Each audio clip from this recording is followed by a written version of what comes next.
This is Weights and Wealth, your one-stop shop for entertaining education on building a stronger body and bank account. We are not doctors or financial advisors and must warn you this is not medical or investing advice. It is for your entertainment.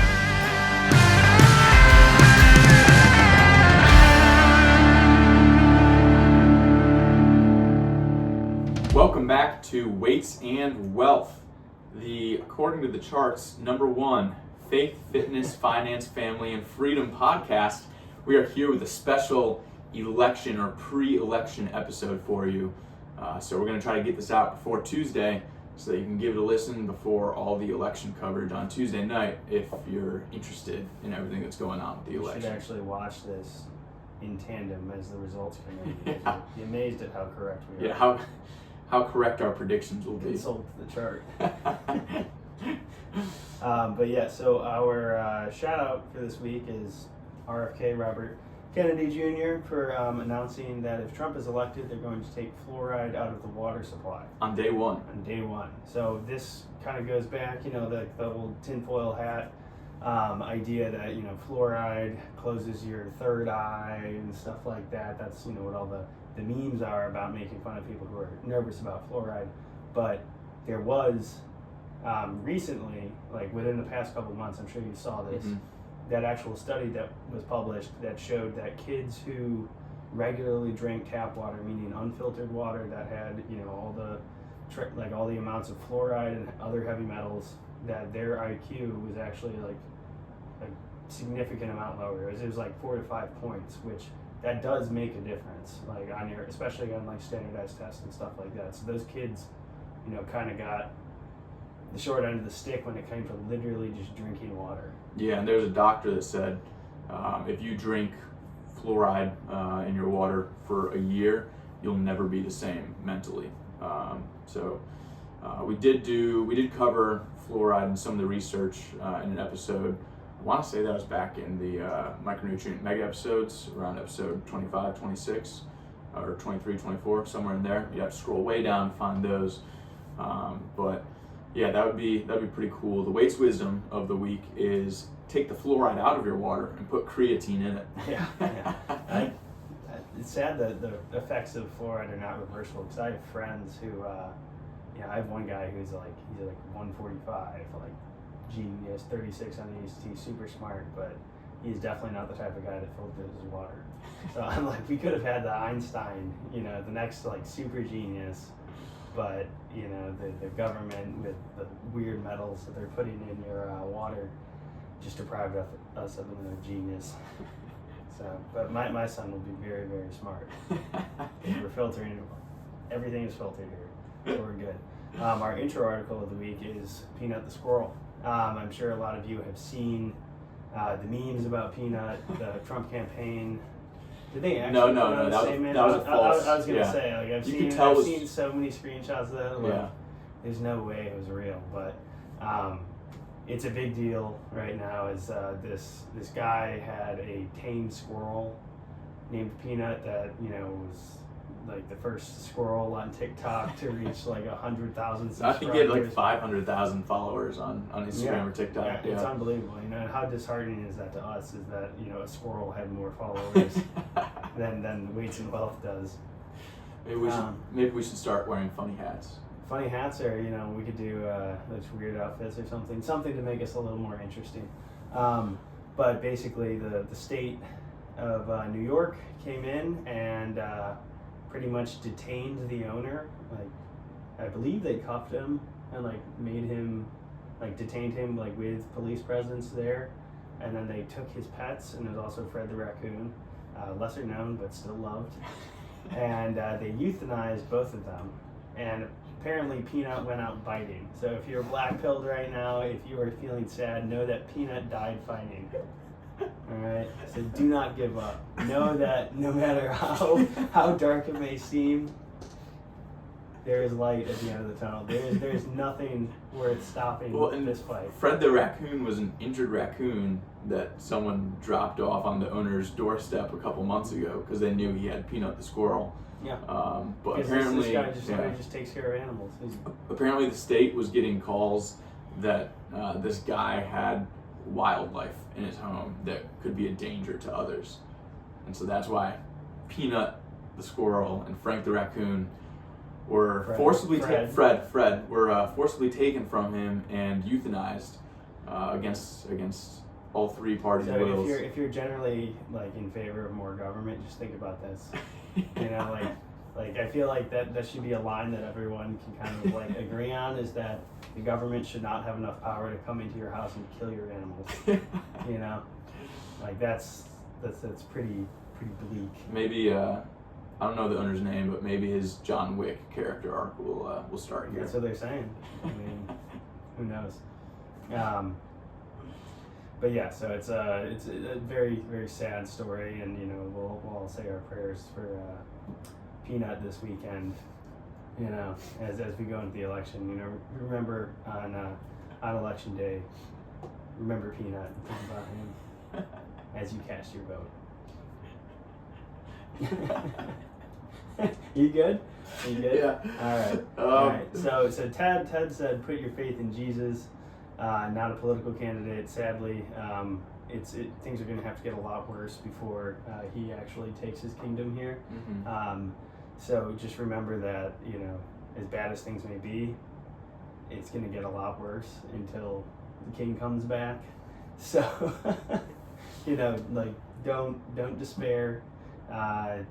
Don't give up. Don't be, you know, it's not the end of the world if someone wins. It might get ugly. It might be weird.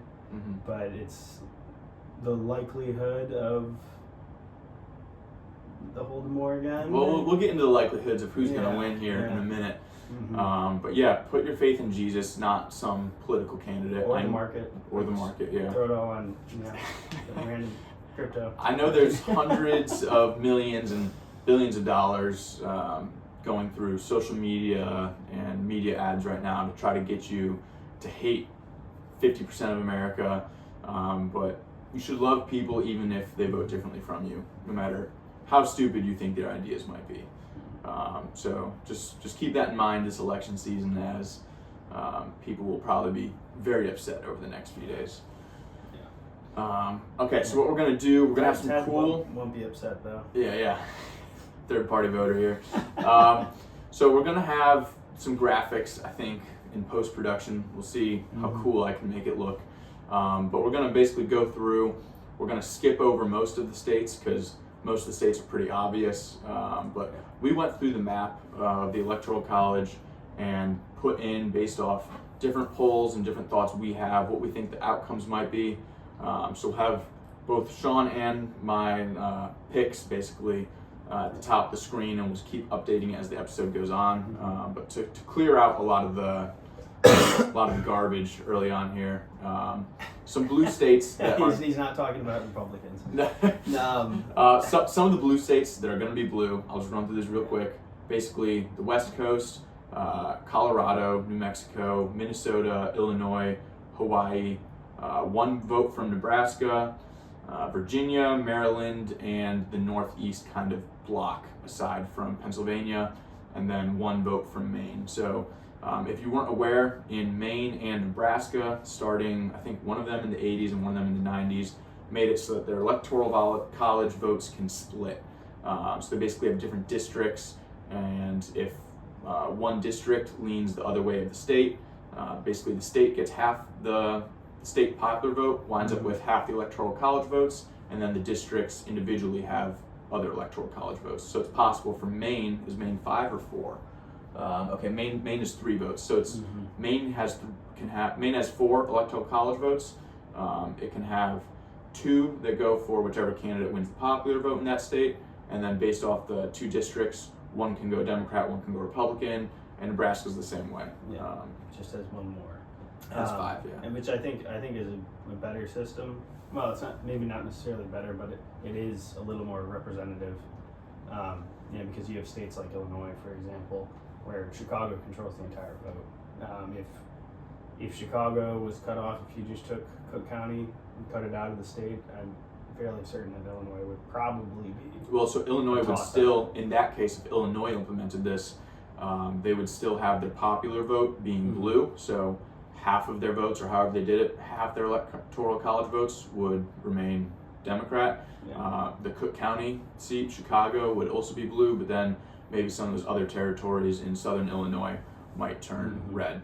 So out of Illinois' 19 electoral college votes, maybe it would be split 16 Democrat, 3 Republican instead of 19 Democrat. So it just kind of gives more of that urban to rural shift while still taking the popular vote into main consideration. Yeah. So, and then as far as the red kind of obvious ones, we have 1 vote from Maine, the whole Southeast aside from Georgia and North Carolina, West Virginia, Kentucky, Ohio, Indiana, Iowa, Kansas, Nebraska, -1, the Dakotas, Utah, Idaho, Wyoming, Montana, and Alaska. Yeah. So outside those blocks, the ones that like we're actually going to talk, talk about a little bit, is I have North Carolina as a toss-up and Virginia flipping red, and then Ted. So outside of those main states, I don't have any like flipping within those main states. Why is that?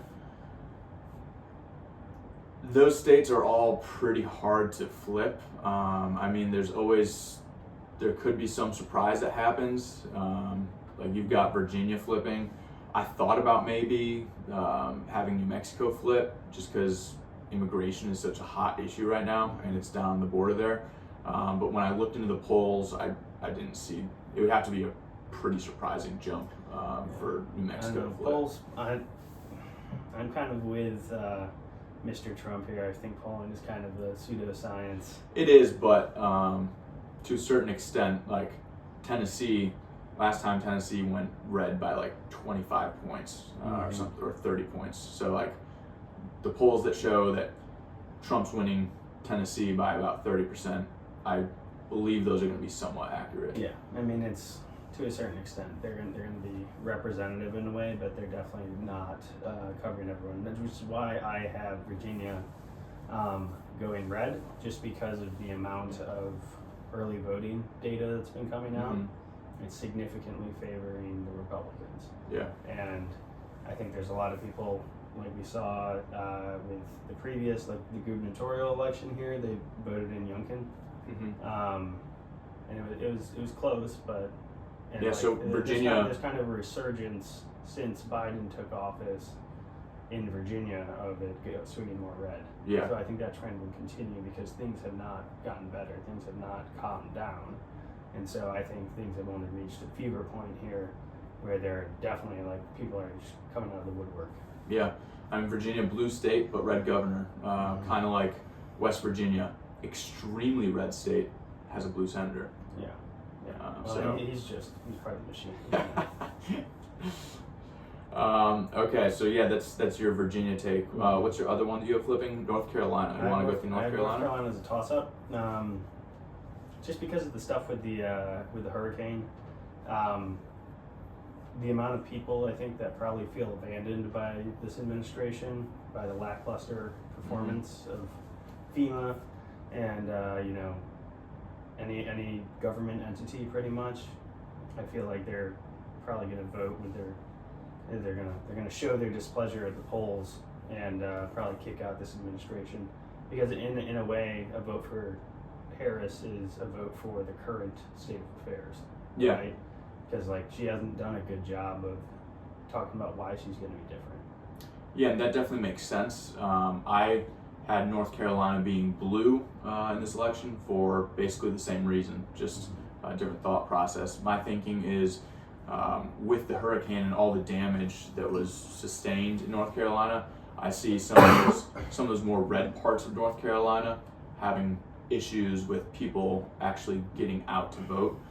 They've got much more pressing things on hand right now. So if it's trying to get water and electricity or going to vote, I think a lot of people are going to try to move towards the safety of their family and addressing their immediate needs.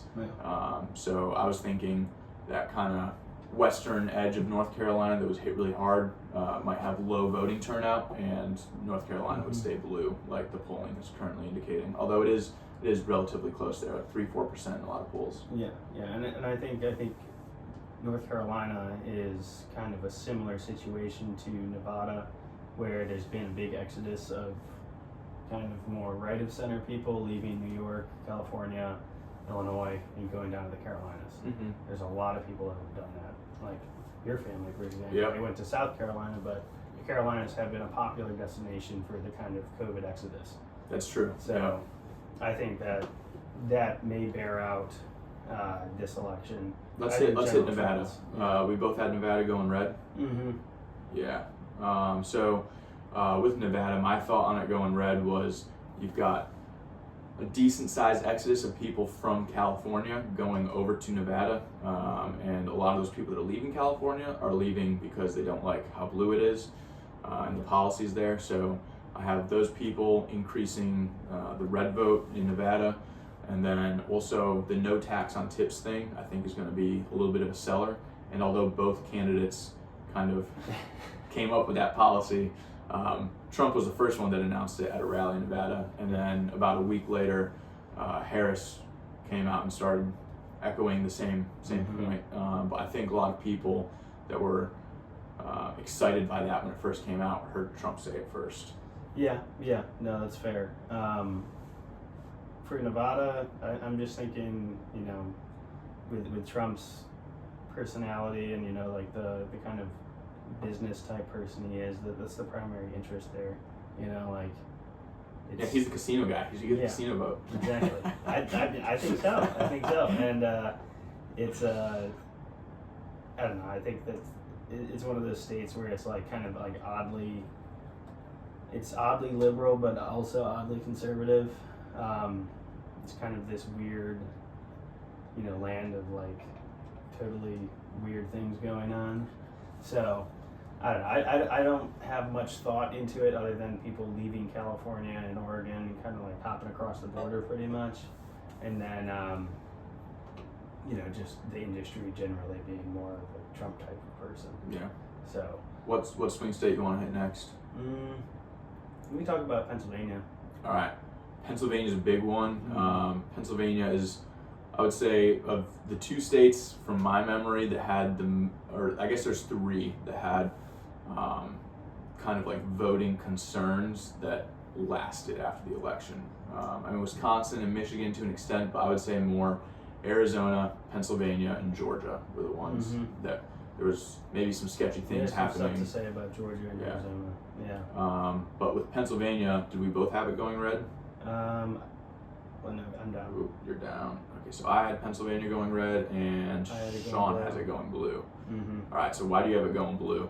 I just think that Philly and Pittsburgh have such a stranglehold on the state. It's like, you got one on the west end, one on the east end, and they're just kind of the Pennsylvanians in the middle, who are probably not on the blue side, kind of get split. And it's I don't know. I just with the type of things that are going on these days, I see a hard time breaking through like the kind of machine. Yeah. The inner city political machine is too well oiled and not like a lot of the concerns that they had from the previous election were not addressed. Mm-hmm. And I think that they're just going to run them up. Yeah. Pennsylvania is a really interesting one. They're just literally swinging on a chandelier. They went red in 2016, which was a surprise. But that was really the huge blow up of Trump getting like the blue collar workers that were left behind. So they went red in 2016, but then they flipped to blue in 2020 by about 80,000 votes. I think they're gonna seesaw back the other way and swing back to red, just because I think they're kind of voting in a way that they're looking to see like, what have you done for me lately? And I don't think they were helped out much over the last 4 years. Yeah. So they're quite fickle. Yeah, and I think that Pennsylvanians are a lot like Ohioans.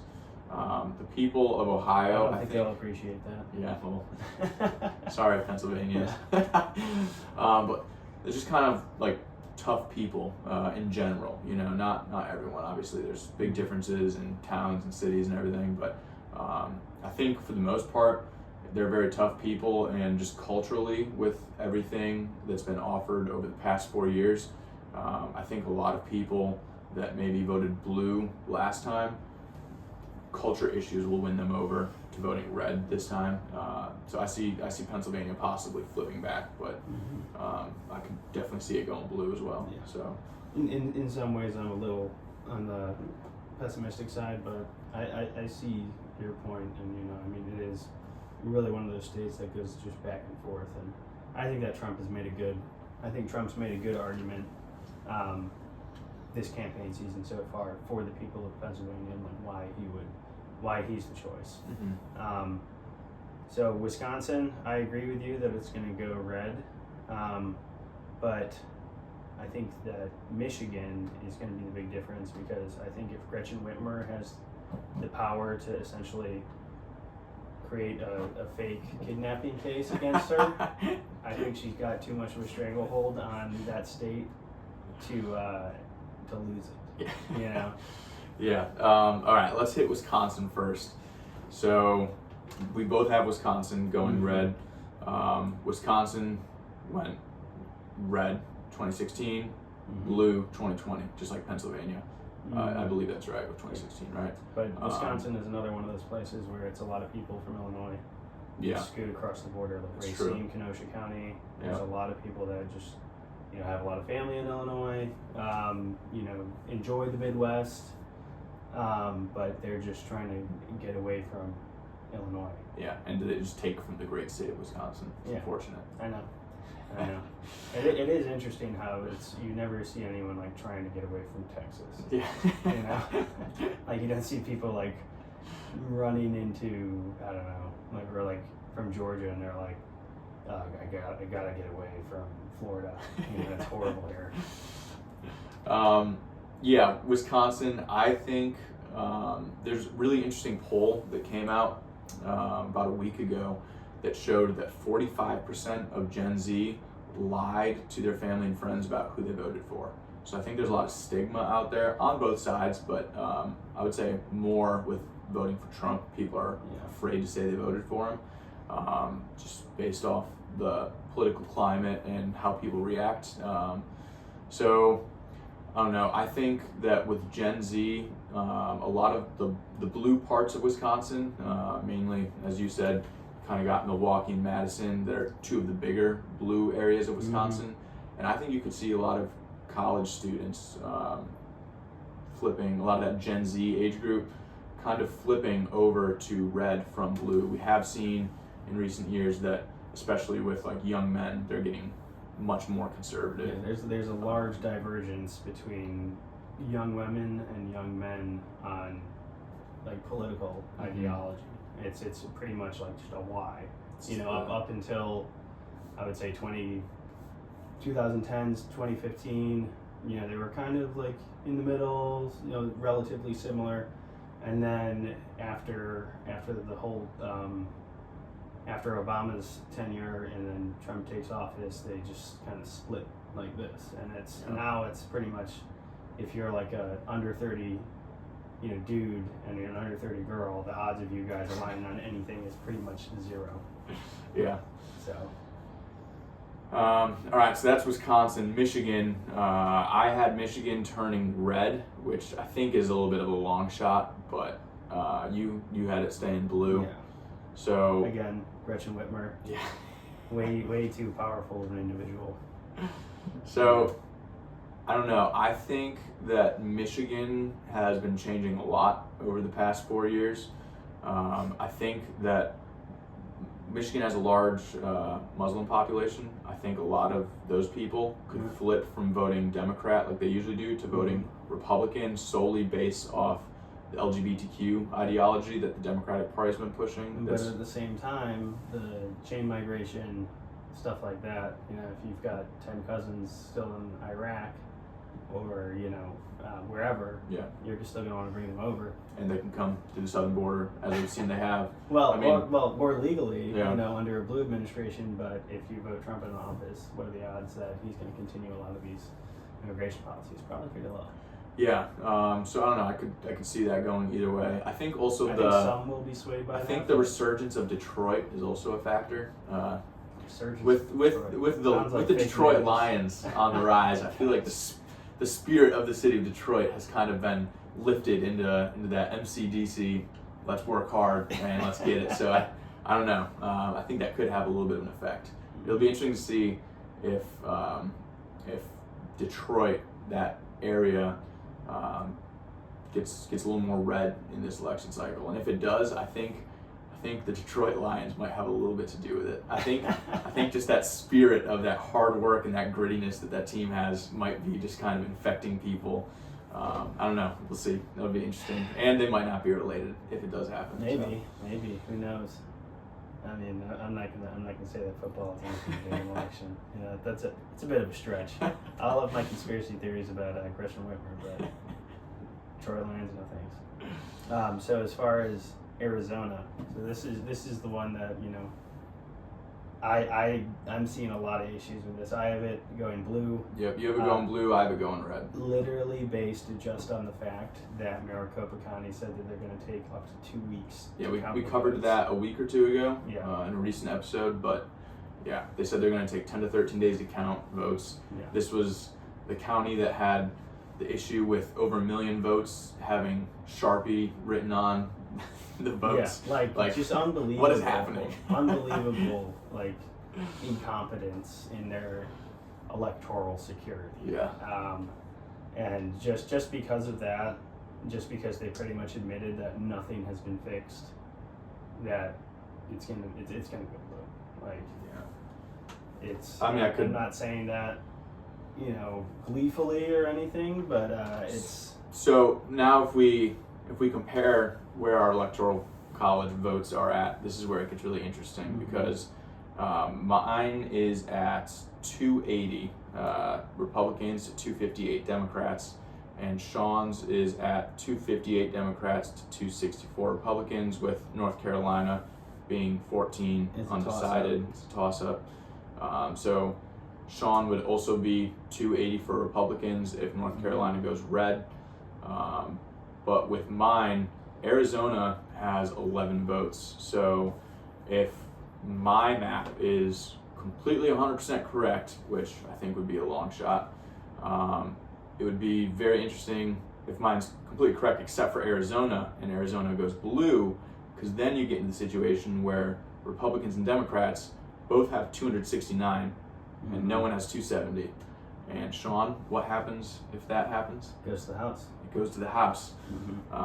So that is actually also the only possibility for RFK to win, which is just funny. But that would be chaos, because I don't know the last time that's happened, or if I don't think a third party candidate has ever won. Well, no, the last time it went to the House might have been Abraham Lincoln. I feel like it was before that. Well, I'm saying Because that you mean happened after that? No. Has it happened since then? I don't think so. But I know it happened. I'm pretty sure it happened with that Okay, because election. I know it happened with Adams and Jefferson. Yep, it those did. guys. Yep. But I haven't read like a biography of Lincoln, so I don't know the small details of his I'm coming to power. Pretty sure there were like 4 or 5 guys that were splitting the votes in that election. So, yeah, interesting precedent. Yeah. It's 269 would be a pretty wild place to be. I mean, what do you think would happen? What do you mean? Like who would win? Mm-hmm. Well, so I don't know. Because it would be with the old Congress, right? It wouldn't be with the new Congress that's getting elected right now. Yeah. So So who if has it's the with majority in Congress right now? that's a good question. I think I it's think that- Democrats have the Senate and Republicans have the House. Is that correct? something. Should we fact check that? Let's fact check it real quick. Let's fact check it. Ba-ba-ba. Okay, Republicans currently have majority control over the House, and the Senate is Politicians like so that Democrats vote. currently control the Senate. They have more votes. They would have more votes in the Mhm. Senate. So Yeah. even though McConnell's the majority leader with 49, the Democrats would have more votes in the Senate. So Sanders, That would be split. King of Maine, Sinema of Arizona, and Manchin of West Virginia, who are all kind of democratically aligned. Independent, but yeah. Yeah, three of the four. So like they're pretty. They might as well be Democrats because they do most of the work with them. So that would be a very interesting scenario. Yeah. It would be chaotic, that's for sure. Yeah. And then as far as Georgia, they are like I've already seen stuff on Twitter alleging election improprieties. So if it's already coming out now about Fulton County, them doing sketchy stuff, then I don't know. So I feel bad. I guess we fellow skipped over. Georgians. I guess we skipped over Georgia. Sean had it going red. I had it going blue. No, I had to go in blue. As well. You did? Yeah. Okay. Oh, I actually. No. Okay. Sean had it going red in his one we posted on here. I had it going blue. I think the Democrats just have a really good ground game in Georgia. The whole like Stacey Abrams, Atlanta kind of machine. So it just wouldn't surprise me if Georgia turned blue with Atlanta and everything. So that's our predictions, I guess. I don't know. I don't feel too confident about my predictions. I'm kind of hoping for the 269 split. I think that'd be perfect. If you like chaos, I guess vote for my map minus Arizona being blue, and then that gets to 269. I only gave the Democrats the win in this so that my bingo board would be right. That's all I'm doing it for. We'll post a major bingo board update after the election, because there are multiple election result outcomes on the bingo boards. Who's winning right now? Are you, or is it you or Nick? I don't know. I'd have to double check. I'm definitely in last place on the bingo board. I'll take a look at it, and I think it's Nick, because we said he was Nick Stradamus. Yeah, So, that's fair. That's fair. But yeah, I'll post those, and then everybody can be aware of who's winning the consult the chart week. So it'll be good. It'll be good. All right, guys. Thanks for tuning in, and have a safe election day.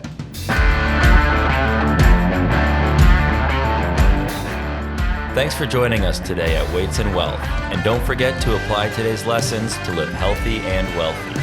If this conversation will contribute to your fitness and financial gains, please share it with a friend or family member and give a 5-star review so more people can lift bigger weights and get bigger bank accounts.